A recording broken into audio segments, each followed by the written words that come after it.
ಬಲು ಪ್ರಯೋಜನವಾಗಿರಲು ತ್ಯಾಗ ಸಂಯಮ ತಪಗಳು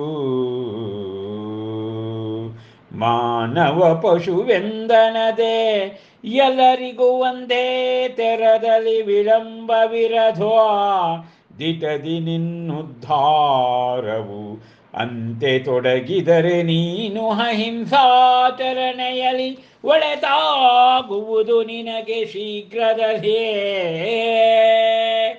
ಪ್ರಿಯ ಮೃಗರಾಜನೇ, ಚಕ್ರವರ್ತಿಯಾಗಿದ್ದೆ ನೀ ಮೊದಲು, ಅದರೊದಿಗತಿ ದುರ್ಗತಿಯು ನಿನ್ನ ಕರ್ಮ ವಿಪಾಕದಿಂದಲೇ.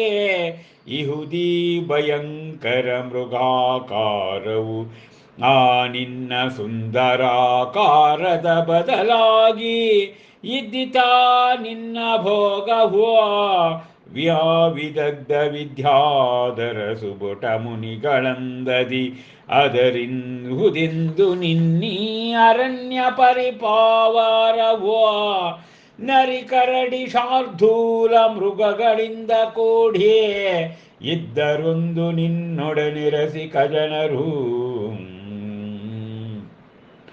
ಇಂದಿಹವೀ ಖಗಮೃಗ ಮಾತ್ರವು ಇತ್ತೊಂದು ನಿನಗೆ ಭವ್ಯ ಅರಮನೆಯು ಇಂದೀ ಕಾರ್ಗತ್ತದ ಗುಹೆಯೋ ಅಂದಿತ್ತು ದಿವ್ಯಾಹಾರವು ಇಂದಿಹುದು ಬೀಭತ್ಸ ಹಸಿ ಮಾಂಸವು ಛೇ ಎಲ್ಲಿಂದ ಎಲ್ಲಿಗೆ ಇಳಿದಿಹ ನೀನು ನಭದಿಂದ ಪಾತಾಳಕ್ಕೆ ಅಂದಿರಲು ನೀನೀಗ ಪಾಲಿಸು ಧರ್ಮವನು ಬಿಡದೆ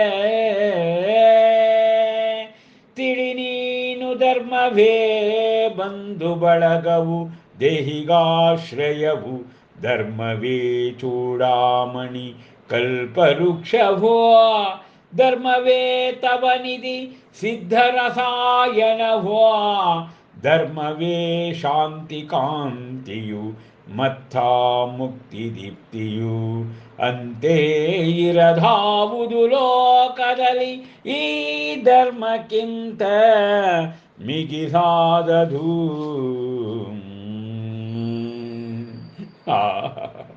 ಸಿಂಹ ಜನ್ಮವನ್ನ ಅತ್ಯಂತ ಮನೋಜ್ಞವಾಗಿ ದೀಕ್ಷಾ ಕಲ್ಯಾಣ ಸಂಪುಟದಲ್ಲಿ ಕವಯಿತ್ರಿ ಡಾಕ್ಟರ್ ಲತಾ ರಾಜಶೇಖರ್ ಅವರು ವರ್ಣಿಸುತ್ತಿದ್ದಾರೆ.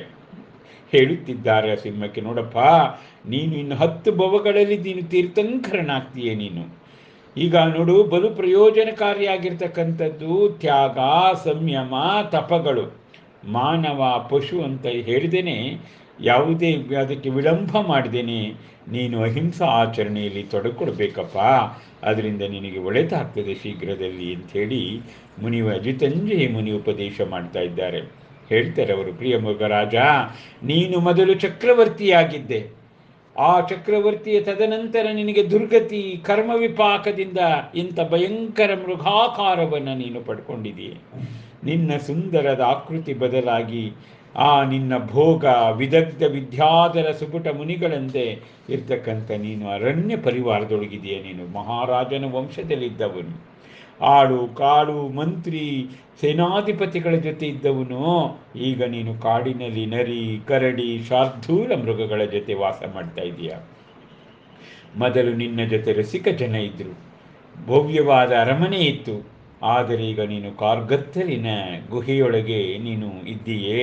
ನಿನಗೆ ಇಲ್ಲಿ ದಿವ್ಯಾಹಾರ ಇಲ್ಲ, ಬೀಭತ್ಸ ಹಸಿ ಮಾಂಸವನ್ನು ತಿನ್ಕೊಂಡಿದೀಯಾ. ಅಬ್ಬಾ, ನಿನ್ನ ಜನ್ಮ ಎಲ್ಲಿಂದ ಎಲ್ಲಿಗೆ ಬಂತಪ್ಪ. ಆಕಾಶದಿಂದ ಪಾತಾಳಕ್ಕೆ ನಿನ್ನ ಜನ್ಮ ಇಳಿದು ಬಿಟ್ಟಿದೆಯಲ್ಲ.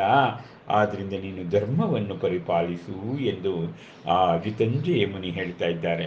ತಿಳಿದುಕೋ ಎಲೆ ಸಿಂಹ, ಧರ್ಮವೇ ಬಂಧು ಬಳಗ. ನಮ್ಮ ದೇಹಿಗಳಿಗೆ ಆಶ್ರಯವಾಗಿರ್ತಕ್ಕಂಥದ್ದು ಧರ್ಮ. ದಮ್ಮೋ ಮಂಗಲ ಮುತ್ತಿಕಂ ಅಹಿಂಸಾ ಸಂಜವೋತವು ಅಂತ ಹೇಳ್ತಾರೆ. ಆದ್ದರಿಂದ ಧರ್ಮವೇ ತವನಿಧಿ, ಸಿದ್ಧರಸಾಯನಾದು. ಧರ್ಮವೇ ಶಾಂತಿ ಕಾಂತಿ ಮುಕ್ತಾದೀಪ್ತಿಯು. ಮುಕ್ತಿಗೆ ಅದೊಂದು ದೀಪ್ತಿ ಇದ್ದ ಹಾಗೆ. ಅದು ಬೇರೆ ಇನ್ಯಾವ ಧರ್ಮ ಬಿಟ್ಟರೆ ಬೇರೆ ಯಾವುದು ಕೂಡ ಇಲ್ಲ. ಆದ್ದರಿಂದ ಧರ್ಮಕ್ಕೆ ನೀನು ಬದ್ಧನಾಗಣಪ್ಪ ಅಂಥೇಳಿ ಆ ಮುನಿಗಳು ಅದಕ್ಕೆ ಉಪದೇಶವನ್ನು ಮಾಡ್ತಾ ಇದ್ದಾರಂತೆ ಸಿಂಹಕ್ಕೆ. ಅಬ್ಬಬ್ಬಬ್ಬಬ್ಬಬ್ಬಬ್ಬಬ್ಬ.